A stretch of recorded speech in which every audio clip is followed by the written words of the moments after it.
Hi there, my name is Will, and this is my first woodworking video. I just recently got into woodturning, so you'll have to forgive my poor audio and visual equipment until I can purchase some upgrades.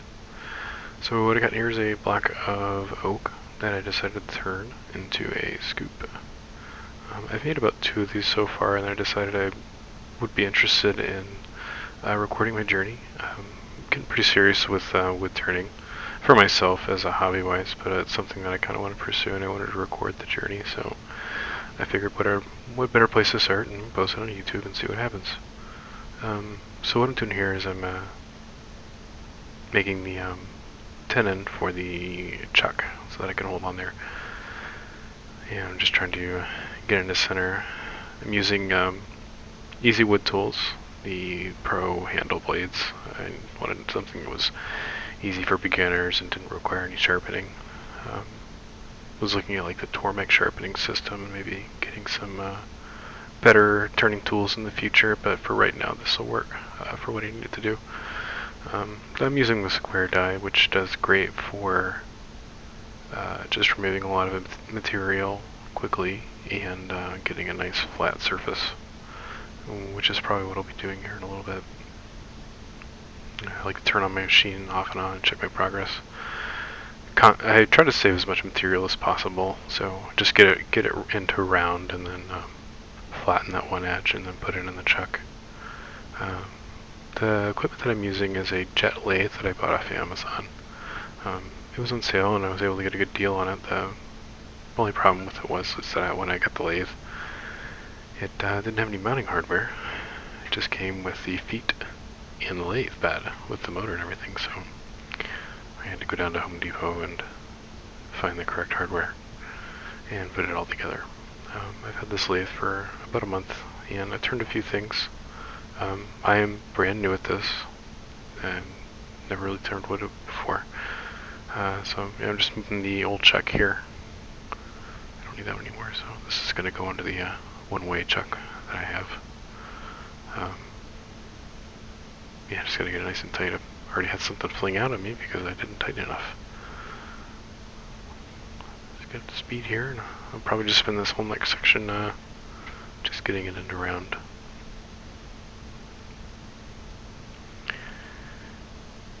So yeah, a little bit about me is that I'm brand new to all of this. I used to be a mechanic for about 12 years, so I'm pretty good with tools and kind of know the basic form and function of how all this happens. Yeah, so pretty much what I do with this piece is I just get it in around and then I can start to shape the scoop. I want it to be kind of big. I've never really worked with oak before. One thing I noticed with oak is that it's very porous, and then you can see it's kind of fraying around the edges. And it had a tendency to fly off, and I had to make sure I was wearing some pretty good eye protection. I had to retighten the die here. I think I'm changing it around because I wasn't sure if it was the die wasn't cutting the oak right, but I think it was just the wood, just that square piece of wood hitting the die. It was causing it to fray like that. I don't know if I'd have the same problem with a less porous wood. Again, don't know what I'm doing, so I am learning as we go here. I do watch a few YouTube channels for inspiration. That's kind of what got me into this, was a few different channels, which I'll link in the description below. In particular, there's one Russian who, I can't understand him, but his work speaks for itself. He's probably one of the best wood turners I've seen, and I was inspired by him to start wood turning on my own. But yeah, see, it just flies off and it hits me in the face even though I've got the fan going. I have a pretty high-powered fan sitting in front of the tailstock, and it's powerful enough to blow the wood chips away to the left there, all over my nice shaker chair, which I forgot to move out of the way, so that'll be covered in wood dust by the end of this. Again, lots of checking, because I'm not really sure what I'm doing. One thing I noticed about this die cutter set is you can't really I don't think you can really sharpen them. I think you're just supposed to replace it, which is nice for someone like me who doesn't have any sharpening equipment other than a leather shop. But it seems to not leave quite the cleanest edge, and I don't have a skew, so this is the best skew that I have for trying to clean it up, but it's not perfectly dead sharp, so I think it means that I had to sand for quite a while, which I did. And we're starting and stopping. Another thing I noticed with this square tool is that it cuts better on the edges, so I'd start at the end of the piece and then work my way in, instead of just jamming the whole square piece in. When I tried just jamming it in, it would fray really bad, and I'd get big splinters of the wood would break off, and it was frustrating. So I think that was the first time I ever turned with this tool. So this happened to me, and I had to start all over, and the piece came flying up and hit me. Yep. I go all the way up to the chuck. The chuck is a one-way chuck. I think the part number is 3127. Probably the coolest thing I have. Again, wood turning is not my primary position, so I just kind of do this on my off time, and even when I come home from work and I'm dead tired, I still find the time to come in and wood turn. It's just so much fun. I love doing it. But yeah, the one way was pretty expensive, but it was worth every penny. I can't wait to use it for bowls. I'm really excited about using bowls, but I'm kind of intimidated with bowls. I just want to kind of get the basics down and really get familiar with my tools. So I just variably increase the speed. I tried starting out around 400 RPM, and then it's around 700, 800 right now. Yep. So my goal was to just get the whole piece round, and then to start forming the scoop. Nice. Done. So this is my fan setup. I just kind of did it on my own. Nobody really recommended it's what I should do, but I got tired of the wood chips hitting me and getting into my shirt and into my collar and on my feet, so I just put a super powerful fan on my tailstock and pulls the chips away. This is fluid film. It's probably my favorite chemical. I use that kind of instead of WD-40, which I also use. It's great, but fluid film's kind of special to me. It's what I used when I was a helicopter mechanic for a while, and I just always kind of liked using it. It's great. It's a corrosion preventative, so not only does it lubricate your parts, but it keeps corrosion from building up. And I spray all of my parts down before and after using them, if I remember to do that. So I'm just using a Forstner bit just to make the scoop portion of the scoop. And yeah, this part kind of freaked me out a little bit because it started to smoke a little bit, and I think that was just because I wasn't advancing quick enough, or I don't have the settings high enough for RPM. I think it's got to be going pretty fast, so I'll keep working on that. I got a little bit tired than I thought, so it was kind of tough to get off. But yep, fan goes back. And just tie it with some string. Works pretty well. It actually works extremely well. I'm very pleased. So not as I blow the chips away, but it keeps me cool. Because it was about 90 degrees in my shop. It's 100% humidity. Also, I think somebody mentioned that my American flag was backwards in my window, and yes, it is. If you're looking from inside the garage, it is backwards, but if you're looking outside, it's not. So here's a depth gauge. I'm just measuring the depth of the interior of the scoop so that I can mark where it ends, so that I can shape the handle. Probably one of my favorite tools. I love that thing. Again, I just really focus on that edge. It just seems to do a really good job of taking away a lot of material very quickly. Nice and clean cut. I don't have the Easy Wood Tools detailer. I only have the roughing tool and the finisher. I'm saving up for the Carter and Son starter set. I really like their tools. I contacted them and talked to someone named Val, and she was extremely helpful, so I'm very excited to purchase their tools. So far I've had lots of luck with these tools, and I think they're great for starting out. And they'd certainly be part of my tools that I would be using in the future, but I want something that I can get dead sharp every time without having to buy new dies. So I think I would use these tools for removing a lot of material, and then swapping over to something that was dead sharp. The finishing tool that I use, I try to not use it as much because I want it to stay sharp, but I use that just to get a little bit of that rough edge away, because if I don't, it will take me hours and hours and hours to sand, which I found out on the second piece that I made, and this is the third. See, I'm just cleaning up the bowl portion of the scoop.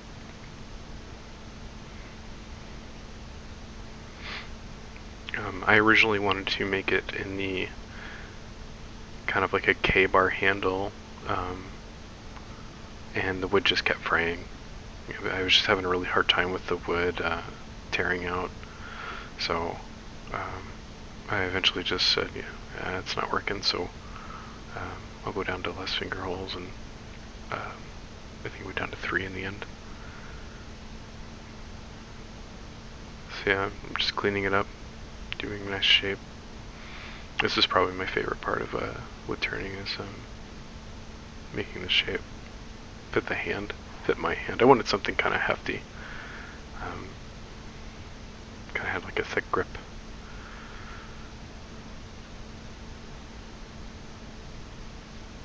See, I wanted a first indentation for the first index finger because I felt like that was very comfortable, that the first index finger was a little bit separated from the other 3 fingers, but it just wasn't working. I kind of messed up, so I just wanted to make it one flat, smooth surface. And just clean it up. The wood kept tearing out, so I just made it smaller there. I don't know if you see the tears out there when it had just stopped. I'm just cleaning it up, Give it a nice curve. One thing I try to do is I follow the top of the piece instead of staring at the bottom. So if I'm making a cut, I'm staring at the top, to try to keep everything in line. Yeah, just tear out again. It's really frustrating. So I don't know if this is a problem with oak. If I were to guess, it's because my tools aren't 100% sharp. So I think I eventually just give up, and yeah. So yeah, here's where I'm just gonna go down to 3. It's not working out. Yeah, I'm just clean. I found myself relying on the finishing tool to do my best to get rid of that tear out. I guess it's just all part of the process of learning the different types of wood and how they turn, and your tools and what you need to be doing. So yeah, that's kind of why I wanted to make this series. My intention is to release 1 to 2 videos a week, because I'm constantly turning stuff. I watched someone on YouTube did this, and I made this little wire and wanted to try it out for myself. It was a pretty neat little trick. I thought it was neat, and it gives a nice little finish to it. Yeah, using sanding pads. I started out with 80, and I found myself using the 80 the most,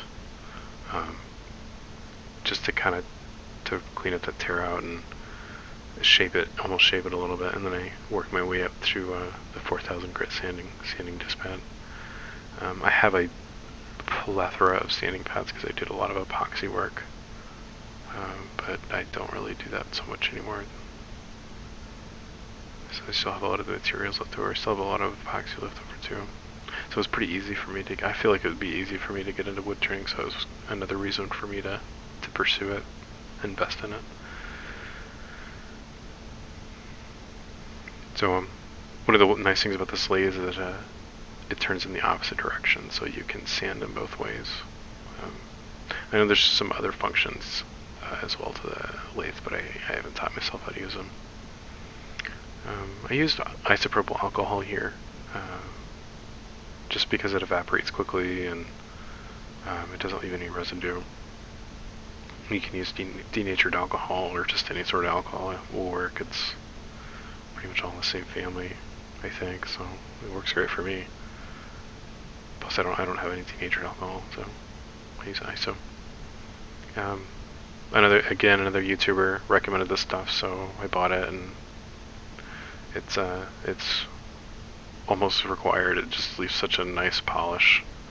It's the Axe sanding paste, and it's like an abrasive paste, and it just kind of fills all the pores. And I really polished this oak really nicely, and I was very pleased with how that turned out. I just gave it such a nice shine, and there was still a couple of tear out marks, but I just said, I'm just gonna leave it, because if I keep taking wood away, there's gonna be nothing left. And this is Axe polishing paste, so I did the sanding paste first, and then the polishing paste.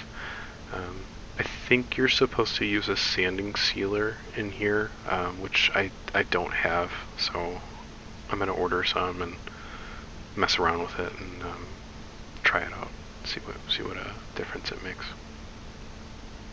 But I'll be honest, I'm not even really sure what it does, so I'll have to look it up. Yep, so just polish. And again, I don't have a bandsaw, so I had to cut it by hand, which is fine. It was tough. Like, it was very hard wood to cut for me with a little saw. I don't do a lot of hand sawing, so it's not the most accurate cut, but it doesn't really matter. Just need to get the piece out. That was me being exhausted for a second. Yeah. This is not something you do every day. It's kind of exhausting. But I'll get used to it. So it is pretty much done.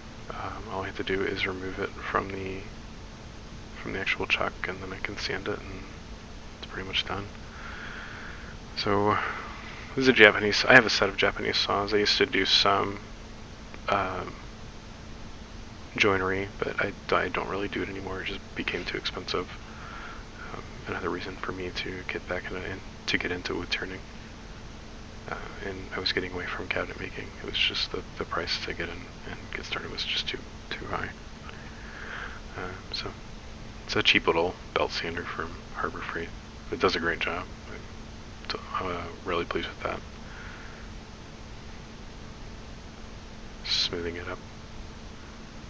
And then do a final coat of feed and wax. I think it's just beeswax and mineral oil.